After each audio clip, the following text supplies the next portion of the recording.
One thing I want to talk to you about, and I don't want you to use your iPads yet. There are times that I'm going to ask you, it's not iPads, I have that. You all have those, excuse me, that thing.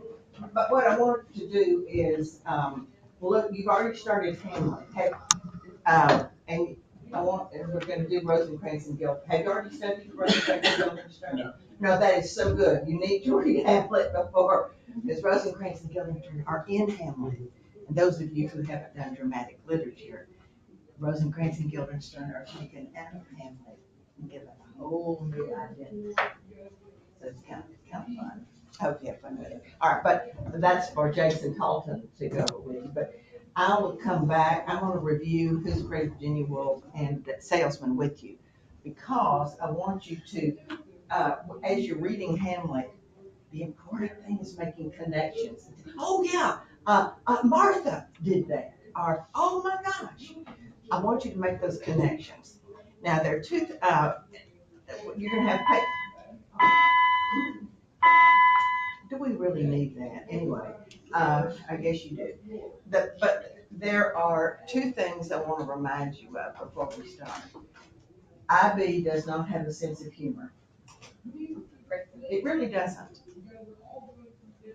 I'm not sure, it is, when I have, of course, I'm the one who started IB, and I've dealt with everybody, they're probably all dead now, it's 1992.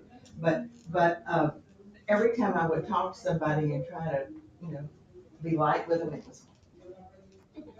And every time I would get feedback, I got all the feedback up until 2012. I got all the feedback from all the tests, and it was always stern. And so that being said, just deal with it. You all know people. So don't tread on IB if you want to. If you want to make a point, go there. If you want to get credit, take it very seriously and don't make light. And when you're writing your essays, don't try to be cute. Save that for me. I love cute. All right. I love subtle humor. I don't like in your face so much. Anyway, let's talk about this. When paper one, do they know about paper one yet? We've talked a bit about it. Okay.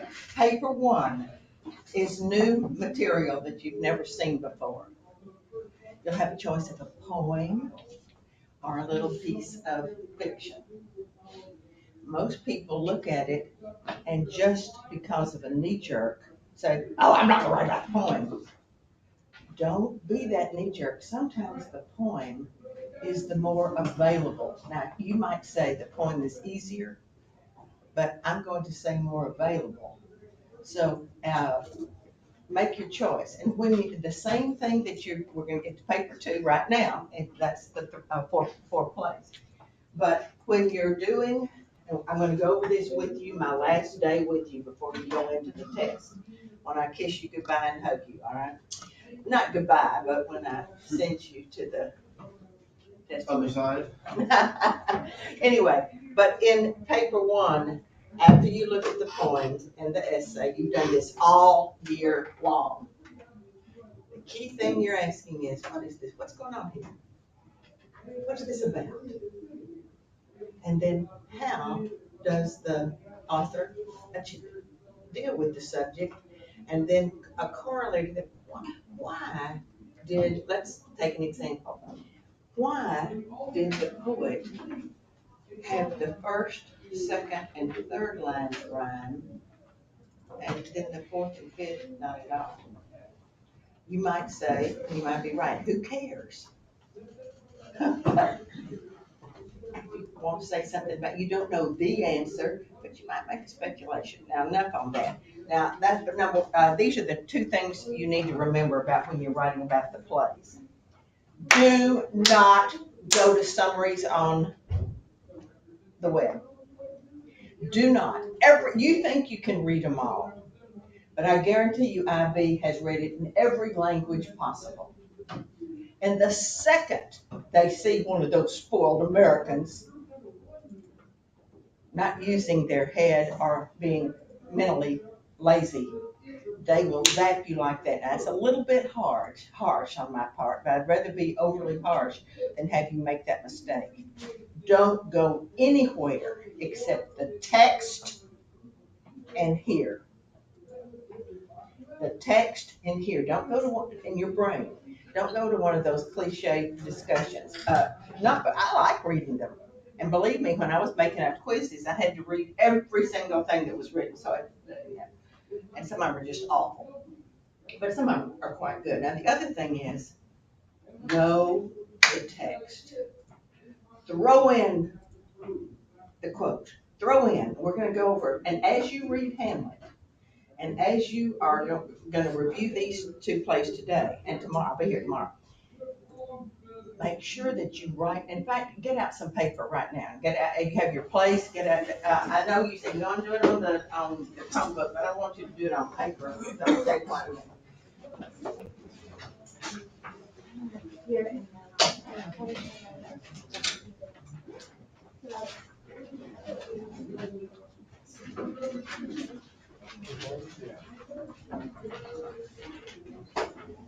Okay.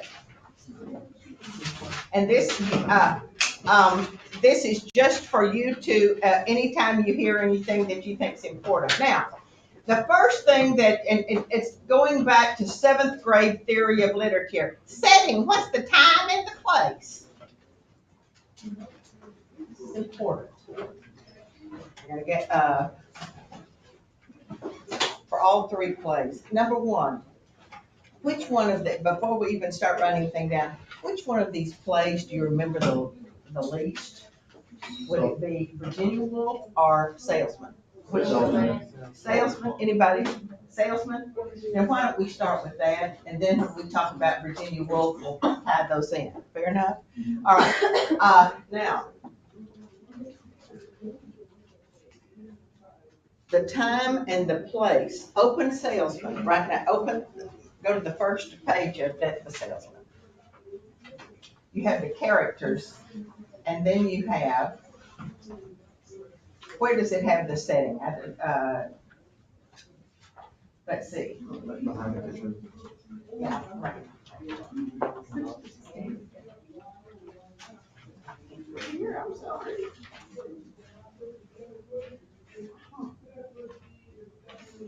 Okay. Well, I'm going to tell you where. I see. Does anybody remember where it takes place? New England. New England. It takes place in New York City. Willie Loman. Oh my goodness. Okay. Willie Loman, and of course your teacher must have drilled it into you, but low man. Don't beat that to death, but at least remember it. Low man. From the very beginning, Willie Loman, you have the feeling that he's not an important character. Not an important person in his own life. He's a salesman. He's not the head one, but he's a salesman. And where is his territory? Okay, you know how much I love to draw maps.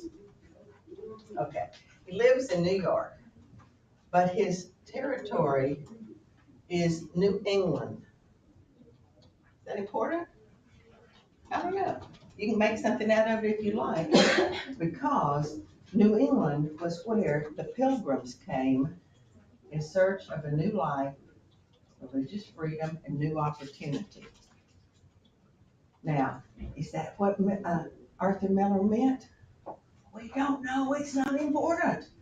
But it could be something. When you see something like that, just say something. Perhaps showing how ironic it is that the land of the New Hope has turned into a dismal failure for Willie Loman. All right, now, where is it that he makes most of his sales? It's in a town called Providence. It's not Salem. It's not any other place. It's Providence. That's a religious term. Is it important? I don't know. All right, now, and then we're going to look at the stage directions. Oh, this is so important. I want you to look at the first 2 pages, and I want you to read it silently, the stage directions. What Arthur Miller is telling you about this play. Just read it silently, and then we're gonna talk about why that's important. The kind of thing you usually just absolutely skip over.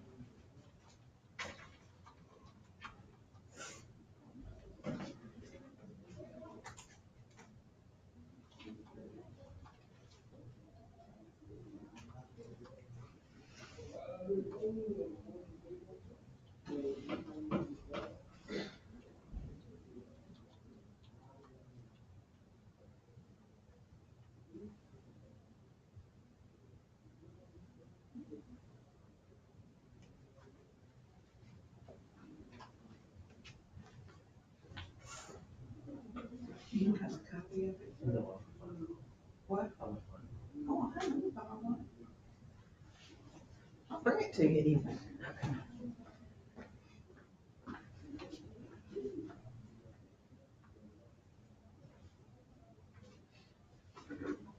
Well, they all have names on it, but, let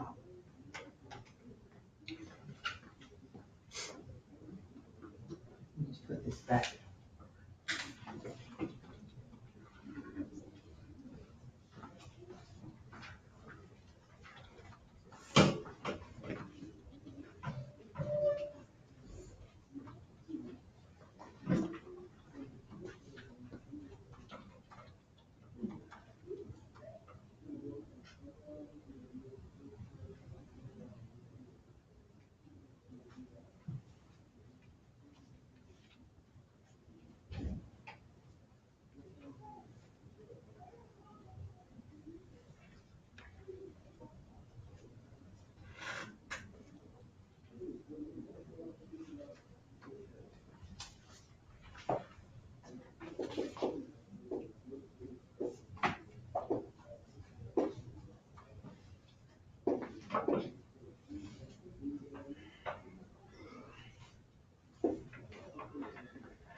Why is it important to read these stage directions or to know what's going on?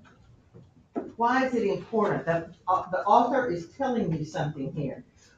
He's telling you about the house, and you get so bored with, who cares if this is there and this is, just get to the action. Except that so much of this play does not happen in the present. And the playwright, the author, is telling you, and therefore it's so important that you're not seeing it, you're reading it now, but it's telling you that when you step outside here, outside the walls, it's not in real time. It's either looking back, it's a flashback, or it's some of Willie's mental imaging. It's fantasy, hallucination, unconscious, subconscious, whatever you want to call it. If you don't know this when you're reading the play, you have no idea what's going on. Well, is he there? Well, he's talking to Ben. Who's Ben? Where did he come from? Well, he came from Willie's mind. That's where it came from. Therefore, you have to watch the stage directions when he's going in. Now, let's go back, flip back to the first page where we have the list of characters.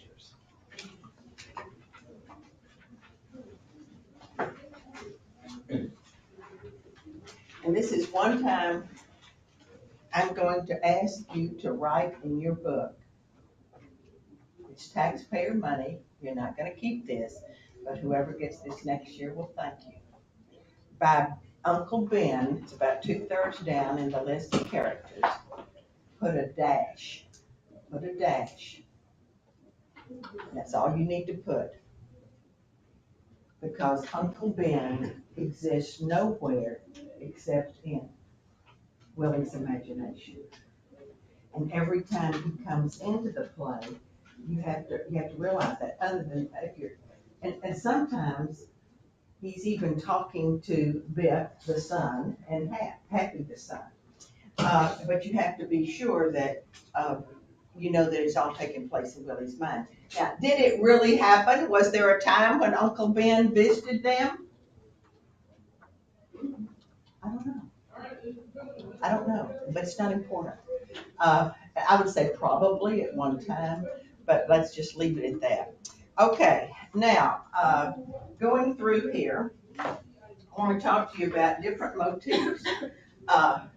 Is Willie, what, by the way, what is Willie carrying as he comes in the house? Sample cases. And every time you see an enactment of Death of a Salesman, the first thing you see is Willie coming in the house, holding and stooped over and holding these two suitcases or bags or sample cases, whatever you want to call them. It's called baggage, all the way through baggage. And he has two sons. And later in the play, he's always saying that they adore their father through emotion. And just like a lot of little boys do, they want to help their daddy. They said, "Hey, Pop, can I carry your sample? Can I carry your bags for you?" Sure. So again, the sons want to carry the same baggage. Now, Mary Adams is not going to lose her self-respect and go over all the little symbolism that those places online will tell you about it. But I'm telling you that when something is repeated in 2 or 3 different ways, that's important.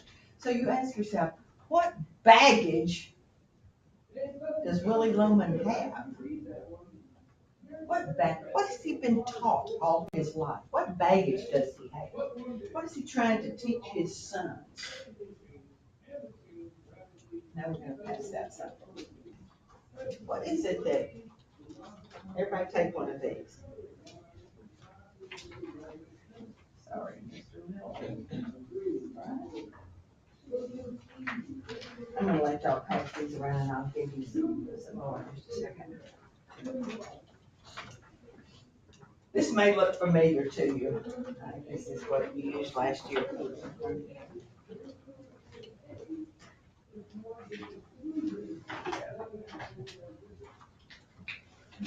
Y'all need some more. How many do you need?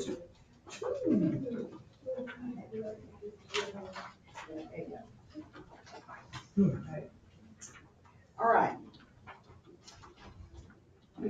Let's go through the setting and the time and the place.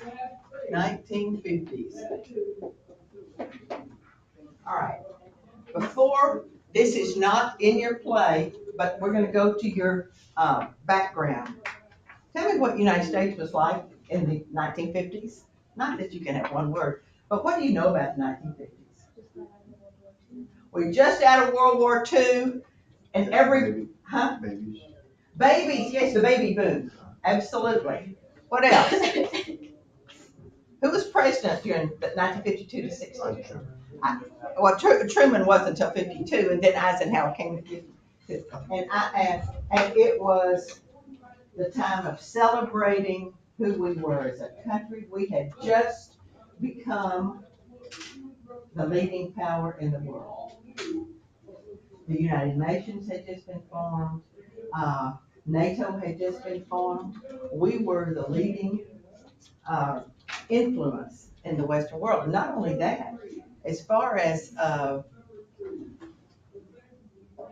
economics go, the United States, it was the first time in anybody's life in the United States, I mean, it's a little bit of exaggeration, that some families had 2 cars.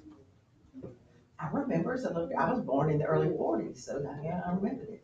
I remember the comments from my family when they talked about a new house being built. It has a 2-car garage.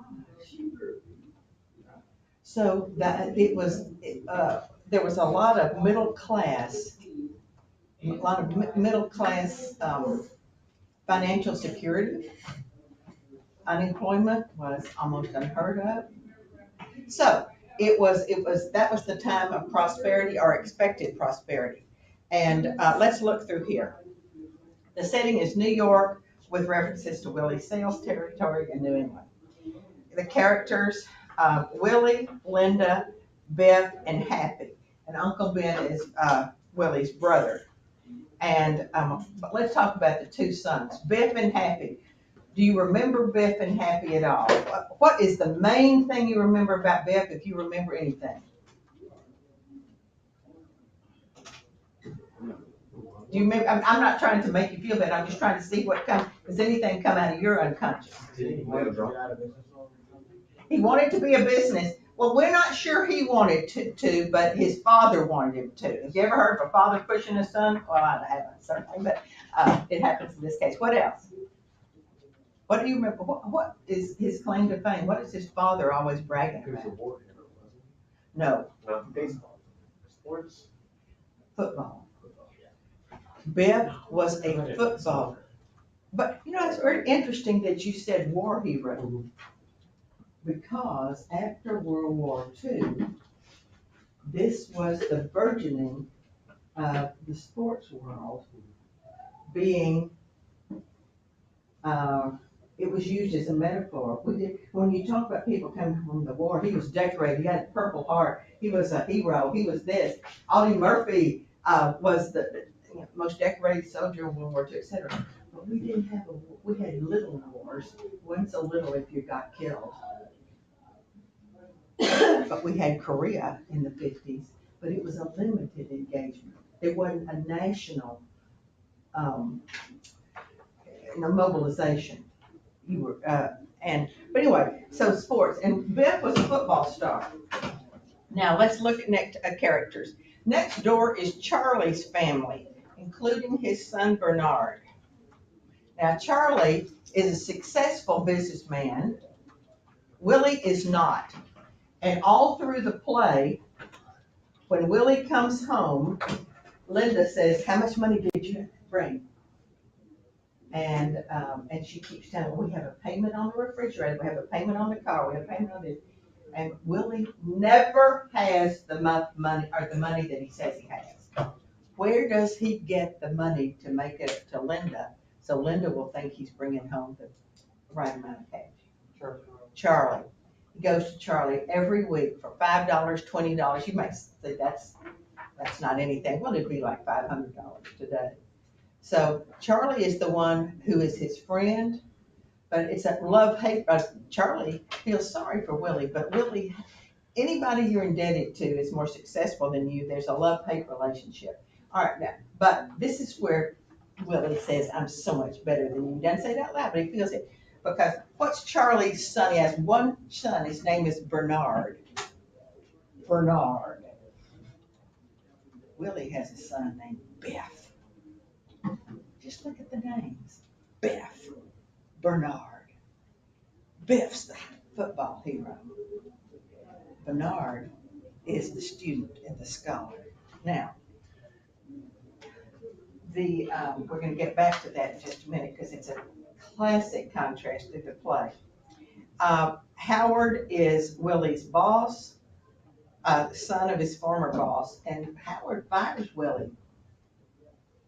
So all of a sudden, Willie has given his entire life to this salesman's job, the baggage, only to be fired because he's not bringing in enough money. And the woman with whom Willie has an affair while on the road, it's a casual affair, but it's an affair. Okay, now motifs. What's a motif? Musicians, readers, anybody. A motif is not a theme, it's not a major idea, but it's a little something that just keeps appearing all the way through the play. And if the Adams theory is if something is repeated more than 3 times, you better pay attention. Because the author, it's not that he's just lazy and can't think of another word or a phrase. So well liked. And every time Willie is talking about somebody, he'll say, especially about himself, "Well, I'm well liked. The buyers all like me. I'm well liked. I'm successful." The thing is that he's a joke. But he goes with the idea that he's well liked. And when Bernard comes over, Bernard is this scrawny little short person, stereotype. I hate stereotypes, but Bernard fits the stereotype of a nerd, okay? Hey, Bev, you're flunking math, you better study for that math test tomorrow. And Willie, unlike your parents, I hope, said, oh, Biff, everybody likes you, don't need to worry about that, you're gonna get into college. But Mr. Loman, he's flunking math. Oh, it's all right. He's so good at football, it's become almost a prophecy, and but then one of the most and then Happy is the younger son, and he is not well liked. I'm gonna give you a couple of scenes to go back and review. They're getting ready for the big city championship football game in New York. Can you imagine how many high schools they have in New York? And for having the city championship, it would be like having 2 Texas state championships. And so Biff is getting ready to go, and nobody ever pays any attention to Happy. He would say, "Hey, Pop, I'm losing weight. Have you noticed? Yeah, Biff, what are you going to do tonight?" It's almost pathetic the way Hap needs and does not get recognition because he's not the football stud. He's not the athlete. He's not popular. He doesn't get most handsome boy in his class. He doesn't get class favorite. He doesn't get his picture in the paper. So, and even at the end, he says, I'm getting married. And nobody pays any attention to him. And one of the most pathetic scenes is when Biff is getting ready to go to the city championship, and Hap and Bernard, little scrawny Bernard, and Hap said, hey, Biff, can I carry your shoulder pads for you? Can I carry your helmet? Makes me want to throw up. Biff has cheated his way through high school, and yet these 2 boys want to be just his flunky. And he says, well, you can carry this, and you can carry that, and we can go. Now, Biff's not a bad person, but that's who his father wants him to be. That's who his father wants him to be, wants him to get that attention. Success. What is success? And what is a success in America? Now, the city and country, go back and look at this. When Willie and the family first moved, they were in Brooklyn. When they first moved there, it was all in the country. It's like it's the way Little River used to be. Academy Little River. Before, it's in where we live, it's just quadruple, and that's the understatement. But it's where it used to be, where you could, look out your house window and have all this land around you. And now, what does Willie see around him? He's talking about it all the time.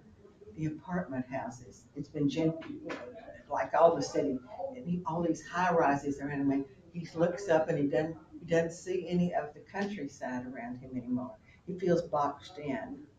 And I think, why is that important? Thomas Jefferson, we've heard a lot about him. Okay. Thomas Jefferson said, America will survive or be broken on the back of the yeoman farmer. Agriculture, the land, that what makes America so special, even in I think he wrote this 1814, something like that. What makes America so, this is long after he was president, what makes America so special is all of this virgin land that can be cultivated by man, by his own hand. And he gets up the next morning and he sees what he's done. And he can pick literally the fruit of his labor. He can feed his family. Yeah, it's this wonderful romantical, love affair with the land. And so really Loman dreamed of doing that.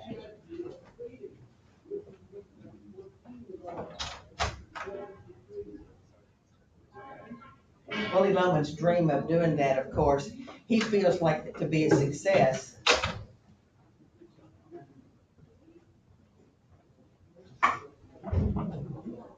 So sorry. Right, no, that's all right. Do you need to leave? It's at the end of class. To be a success, he has to be a salesman and bring in lots of money. That's beside the point. Now, what happens, let's look real quickly at the next one. Famous quotes from this play. Act 2 is where everything falls apart. Act 1, we get he's just come in from work, we get the background of Biff and Hap being in high school. And in this act, we find out what Biff hates his father. Hates his father. Now, the irony, of course, is his father had, have you ever heard of a parent idolizing a child? Giving up, living vicariously through a child? It's probably one of the most common parental psychological issues affecting young children. What is living your dream and what is living someone else's dream for you? It's a big, big, big dilemma. Now, so Biff becomes this hero, but on the day of his math test, his final math test to decide whether he graduates from high school, he flunks it.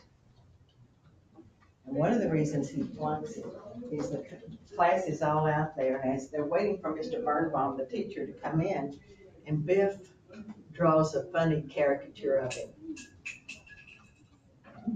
He's a clown and trying to get attention from the class, and the class says, "Ha!" And Birnbaum walks in, and he doesn't flunk Biff, but Biff flunks the test.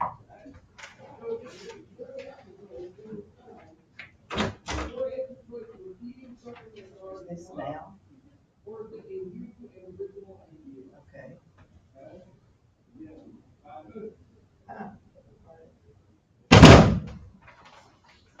Sorry, I couldn't read it.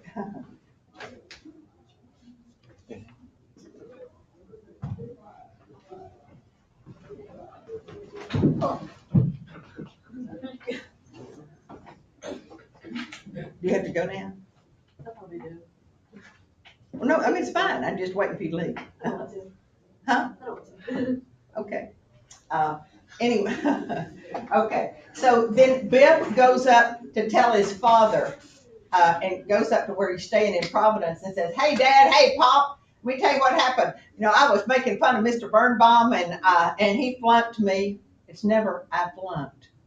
He flunked me. Have you ever heard a student say, "He flunked me, he failed me"?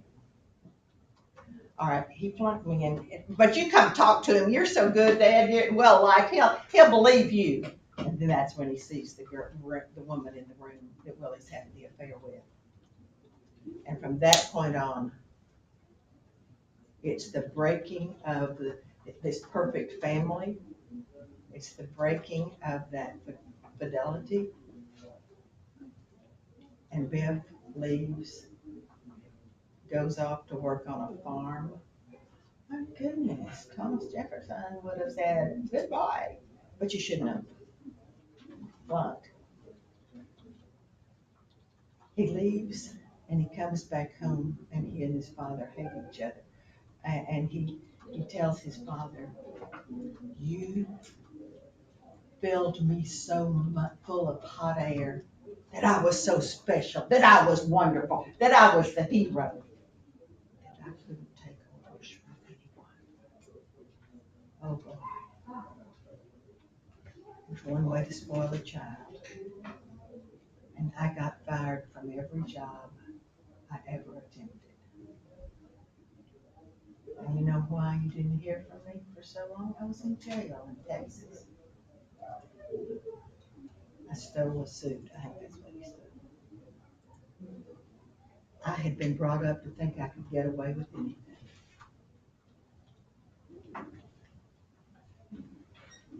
So he comes back and look at the quotes that he tells his father. He tells his father at the end, and Willie says, "You're going to be great. You're going to be great. You're still going to be great. You go see Mr. So-and-so and he'll give you this job. You're going to be an executive." Look at the Act 1 and 2. Right above the Act 1 and 2, quote, "I'm a dime a dozen and so are you. Don't you dare tell me how special I am. You fill me so full of hot air." And then when Willie dies at the end and he commits suicide, is there anything more, especially in Biff's eyes, more unmanly than committing suicide, not facing the music? And Willie kills himself, and his last fantasy is that Biff will inherit the insurance money. And of course, there's not going to be any insurance money because everybody knows he committed suicide. And he'll start his business. And Biff says at the very end, the man never knew who he was. He was an outdoorsman. He should have worked on a farm like I did. And I'm very seldom do I say that, but I think Arthur Miller is also suggesting here, the country doesn't know who it is. When we talk about our founding fathers, how many times in the last year have you heard our founding fathers meant this, our founding fathers meant that? The founding fathers never dreamed of the internet, et cetera, et cetera. Well, I'm not going to go there. But so you could explain this. America doesn't really know who it is. Mary's not saying that. I'm saying that the play suggests that. Certainly Arthur Miller says that. He had all the wrong dreams. Now, here's the one, if you don't remember any other. Uncle Ben comes in. Uncle Ben is a huge success. He has discovered diamonds in Africa. He goes to Alaska and makes a fortune. And in Willie's imagination, he's saying, well, he said, "Oh, well, how could you do that? I mean, you have a living to make. I've got a family here. I've got responsibility. And I can't go into the jungle." Because put on your metaphorical hats. Can I be English teacher for about 10 seconds? Uncle Ben says the jungle is dark, but full of diamonds. If ever there's a statement about taking risks, what's taking a risk? It's not Evel Knievel jumping over the Grand Canyon. That's another kind of risk. The jungle is dark, but full of diamonds. You go into it, you don't have any idea what you're going to find. You could be devoured by a lion or a tiger in the first 30 seconds.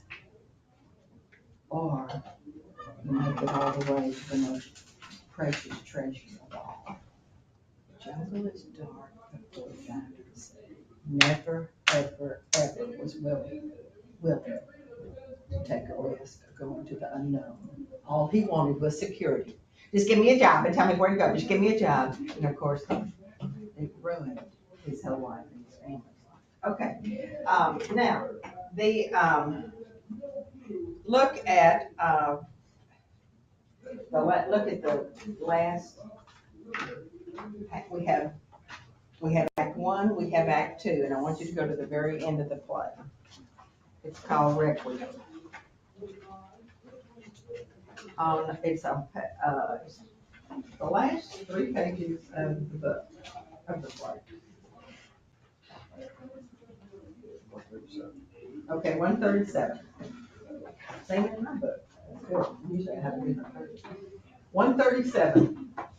Okay, Willie commits suicide, and And Willie had talked about all the people in New England that he worked, they send out notices that he's dead. And then they have the funeral for him and nobody comes. We talk about the ultimate summation of what your life has been. Let's read it. I'm gonna go back, I'm gonna read it. This is one time, there's not a wasted word in here. This is why you need to remember this and memorize some of these lines, but not this second. Charlie, the next door neighbor, and his family come, and then Willie and his family. Willie's not there, but Willie's family comes. It's getting dark, Linda. They're at the gravesite. How about it, Mom? Better get some rest. They'll be closing the gate soon. He had no right to do that, meaning he shouldn't have killed himself. There was no necessity for it. We would have helped him. Come along, Mom. Why didn't anybody come? It was a very nice funeral. But where are all the people he knew? Maybe they blame him. It's a rough world, Linda. They wouldn't blame him. I can't understand it. At this time especially, first time in 35 years, we were just about free and clear. He only needed a little salary. He was even finished with the dentist. No man only needs a little salary. I can't understand it. There are a lot of nice days when he'd come home from a trip, or on Sundays, making the stoop. Stoop is a porch, a front porch. The man was good with his hands. He built the front porch. He did a lot of things with his hands. Making the stoop, finishing the cellar, putting on the new porch, when he built the extra bathroom and put up the garage. You know something, Charlie? There's more of him in that front stoop than all of the sales he ever made. Gosh, remember that line. That's the summary. The man never knew who he was. He thought that he wanted to be an important person, go out and slap people on the back. Hey, want to have a drink? But that's not who he was. He tried to be somebody he wasn't, according to Bill. He was really a man who worked with his hands.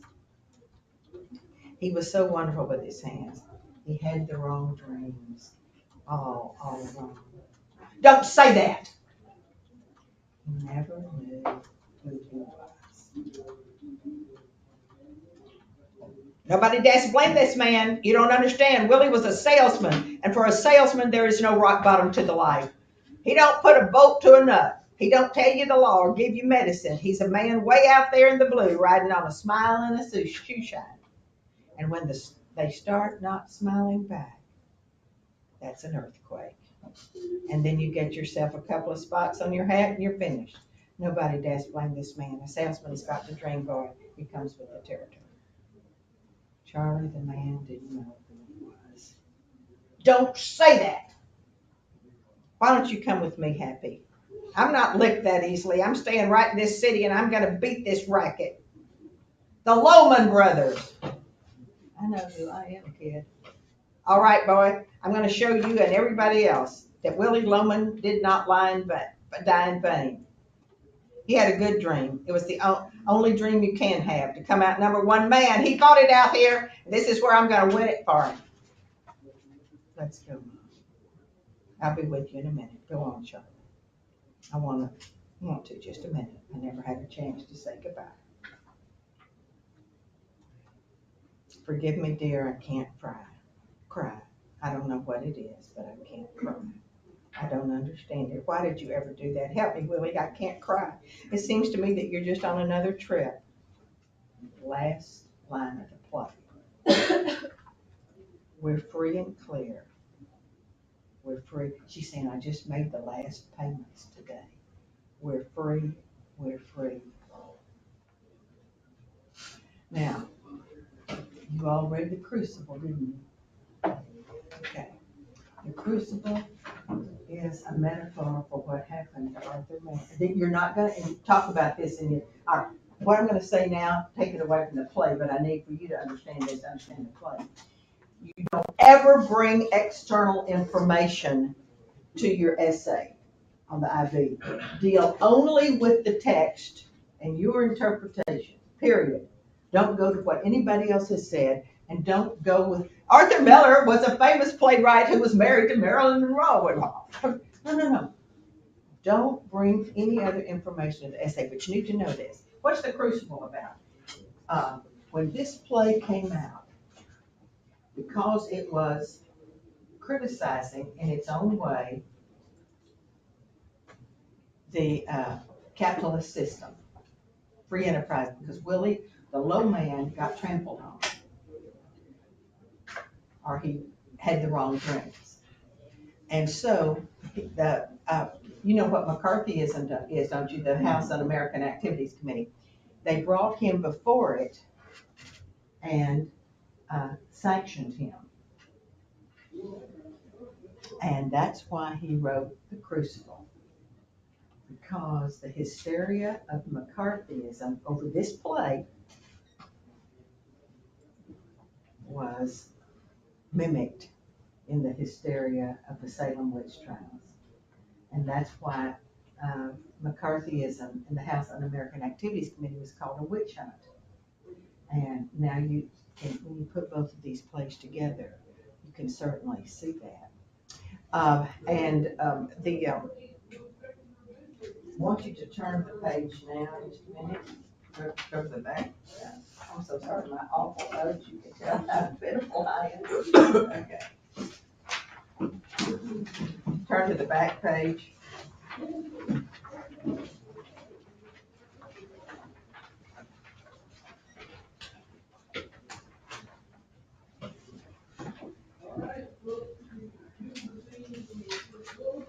All right, number six.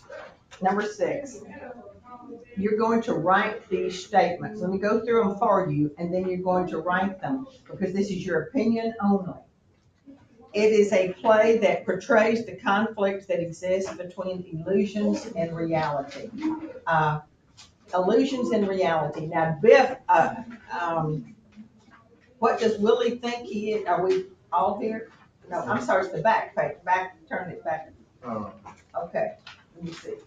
The back of the first page. Back of the first page. I'm so sorry. Got it. Okay. Number 6.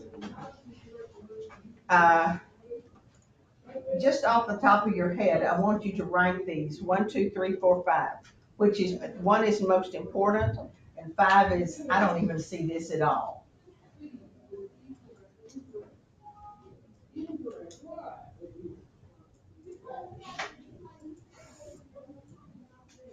All right, so here, again, we do not have a common fanboy.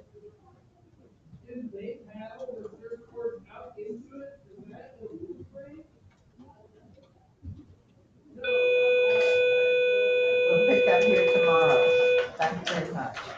Be sure to keep these papers, and then I'll pick up this book.